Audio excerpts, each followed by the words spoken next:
உனக்கு 5 சான்ஸ் எனக்கு 5 சான்ஸ். இதை கரெக்டாக கிளியர் பண்ணி பார்க்கலாம். இப்போ பாரு அக்கா பர்ஃபெக்டாக பண்ணுவேன். கொண்டையில் அழுக்கு இருக்கு. சார் தோத்துடுவாரு. ஏன்னா அவரே நல்லா குளிக்க மாட்டாரு. பொம்மையை எப்படி குளிப்பாட்டுவாரு? கொண்டையே நான் வந்து பண்றேன். உனக்கும் அதே தான். இது கொஞ்சம் மூவ் பண்ணி இது பண்ணலாம். இல்ல போயிடுச்சு. இப்போ நான் 84. நீ இது பாசிபிளே இல்லைன்னு நினைக்கிறேன். பாசிபிள் தான். இரு இப்போ நான் உன் ஸ்கோர் என்ன? 85 சம்திங் நினைக்கிறேன். ஓ அது பீட் பண்ணுமா? ஆமா. இல்லையே நீ ஏமாத்துறியோ?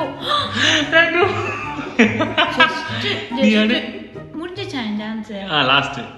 ஐயோ 70 நானு. இந்த கேம் பிடிக்கல. 84. சும்மா ஒச்சப்பா காடலாம்.